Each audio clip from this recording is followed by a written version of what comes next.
नमस्कार. Bhor sir the maths master या आपल्या आगळ्या वेगळ्या अशा यूट्यूब चॅनलमध्ये आपले पुन्हा एकदा स्वागत आहे. आज मी अशीच एक ऐतिहासिक अशी गणिताची स्टोरी घेऊन आलो आहे. माधवराव नावाचा एक धनाढ्य असा शेतकरी होता आणि त्याला 4 मुले होती. त्या माधवरावांची रामावर भक्ती असल्यामुळे त्यांनी आपल्या मुलांची नावे सखाराम, तुकाराम, देवराम, जयराम अशी नावे ठेवली होती.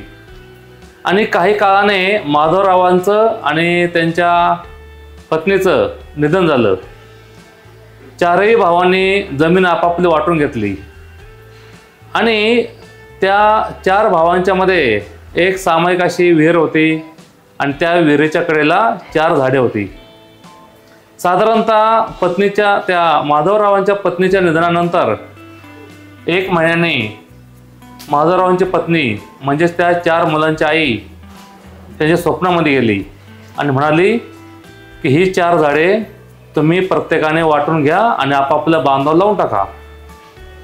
त्यांच्या प्रत्येकाच्या बांधावर अगोदरच 12 झाडे होती आणि त्यांच्या पत्नीची अट अशी होती की ही 4 झाडे प्रत्येकाने एक वाटून घेऊन सुद्धा प्रत्येकाच्या बांधावर 12 झाडे शिल्लक राहिले पाहिजेत. तर आता त्यांना मोठा प्रश्न पडला. 4 भावांचे 4 बांध होते शेजारी आणि चौघांनी एक झाड लावल्यावर 13 झाडे होणार. मग ते विचार करत बसले काय करावे. मग त्यातल्या सखारामने लगेच भोर सरांना फोन केला. म्हणाले भोर सर असा प्रॉब्लेम आहे. भोर सर म्हणाले मी प्रत्यक्ष येतो आणि तेथे आल्यावर मग मी पाहतो नेमका काय प्रॉब्लेम आहे. तर आपण आता त्या माधवरावांच्या शेतीवर जाऊया. पहा इकडे ते असं होतं. अशी चौरस आकाराची तेथे शेती होती आणि इकडे त्यांचा पहिला मुलगा सखाराम याचा बांध होता. दुसरा मुलगा तुकाराम याचा बांध होता. तिसरा मुलगा होता देवराम त्याचा हा बांध होता आणि चौथा मुलगा होता जयराम. असे हे 4 भाऊ होते आणि मध्यभागी एक अशी विहीर होती आणि त्या विहिरीच्या कडेला 4 झाडे होती आणि प्रत्येकाच्या बांधावर या पद्धतीने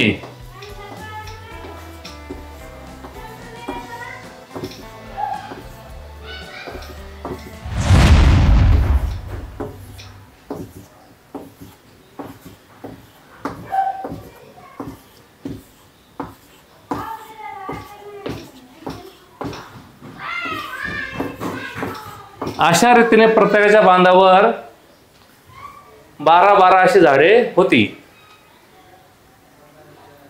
आता भोर सरांनी आले आणि सर्व झाडांच्याकडे एक नजर टाकली आणि म्हणाले तुमचा हा प्रॉब्लेम मी सॉल्व करतो पण आधीमध्ये कोणी काय बोलायचं नाही. ते देवरामकडे आले, सखारामकडे आले पहिल्यांदा आणि म्हणाले चल एक झाड उपट आणि या ठिकाणी लावून टाक. लगेच तुकाराम आला. अरे असं काय करतोय. झाड उपटून माझ्या बांधावर कशाला लावलंय. त्याचं झाड माझ्या बांधावर अगोदरच माझ्याकडे 12 झाडे आहेत. लगेच देवराम म्हणला अरे त्यांनी काय सांगितले मध्ये काय बोलायचं नाही. ते सांगतो तसं करायचं. ठीक आहे म्हणले गप्प बसले ते आणि एक झाड इथले उपटले आणि तुकारामच्या बांधावर त्यांनी लावून टाकले आणि या सखारामने एक झाड इथे लावायला सांगितले. पहा बरे 1 2 3 4 5 6 7 8 9 10 11 12 झाडे ह्याची राहिली. एक झाड घेऊन सुद्धा यांनी झाड घेतलं इथे लावलंय आणि तरी सुद्धा यांची 12 झाडे शिल्लक राहिली. अरे तुकारामकडे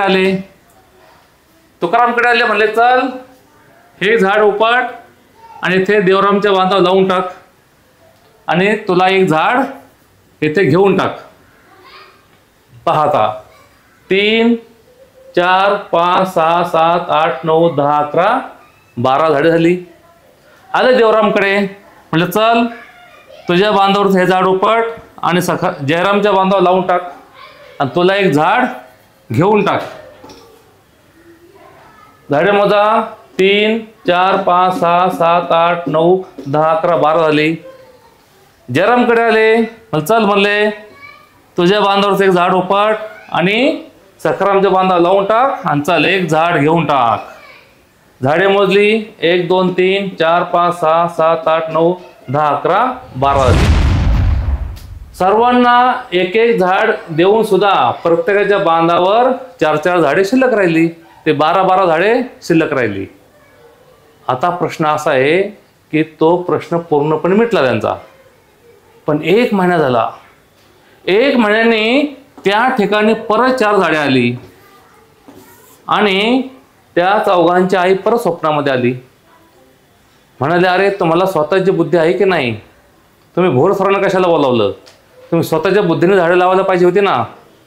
ही 4 झाडे तुम्ही आता प्रत्येकाने एक एक झाड वाटून घ्या, पण भोर सरांना बोलू नका. त्यांना परत प्रश्न पडला, तर काय करावे? पण त्यातल्या जयराम जरा हुशार होता. त्याला आठवले की भोर सरांनी काय केलं होतं. आळीपाळीने आपलं झाड आपल्या बांधावरचं झाड उपटून दुसऱ्याच्या बांधावर, दुसऱ्याचं तिसऱ्याच्या बांधावर असं केलं होतं आणि एक झाड घेतलं होतं. आपण पण तसे करूया. आले सखारामला म्हणले, असं कर म्हणले, तुझं एक झाड उपट म्हणले आणि तुकारामच्या बांधावर लाव आणि म्हणले तो एक झाड घेऊन टाक. त्याने बघितलं प्रयत्न करून. 1 2 3 4 5 6 7 8 9 10 11 12 झाडे आली. अरे हो, त्यांना आनंद वाटला. आता ते आले तुकारामकडे. तुकारामला म्हणले, तुझ्या बांधावरचं झाड उपट आणि इकडे देवरांच्या बांधावर लावून टाक आणि तू पण एक झाड घेऊन टाक. 1 2 3 4 5 6 7 8 9 10 11 12. देवरामकडे आले. देवरामला म्हणले, चल एक झाड उपट आणि जयरामच्या बांधावर लावून टाक आणि तुला पण एक झाड घेऊन टाक. 1 2 3 4 5 6 7 8 9 10 11 12.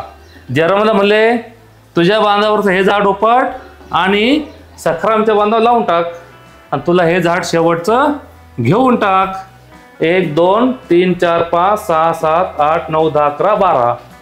प्रत्येकाच्या बांधावर पुन्हा एकदा 4 4 झाडे घेऊन सुद्धा प्रत्येकाच्या बांधावर 12 झाडे आहे तशी राहिली. आता सर्वांना आनंद झाला. आता सर्व आनंदाने झोपले. पण काय पाहता, 1 महिना झाला. 1 महिन्याने परत पाहतात तर काय, तेथे 4 झाडे पुन्हा नवीन उगवली आणि त्यांची आई परत स्वप्नामध्ये आली. म्हणाले, अरे तुम्ही काय केले? तुम्ही भोर सरांना बोललं नाही, पण त्यांचंच तुम्ही सूत्र वापरलं. तुम्हाला स्वतःची काय बुद्धी आहे की नाही म्हटले. मग आता व्हिडिओ पाहणाऱ्याला सर्वांना माझी विनंती आहे की तुम्ही भोर सरांचा फॉर्म्युला न वापरता प्रत्येकाच्या बांधावर 12 12 झाडे शिल्लक राहतील असं प्रत्येकाला एक एक झाड वाटून घ्या. अट कोणती आहे की झाडे 12च राहिले पाहिजे, प्रत्येकाने एक एक झाड घेतलं पाहिजे आणि महत्त्वाचं म्हणजे भोर सरांचा फॉर्म्युला वापरायचा नाही. जो कोणी याचं उत्तर सांगेल त्याचं नाव आम्ही पुढच्या व्हिडिओमध्ये जाहीर करू. तोपर्यंत धन्यवाद.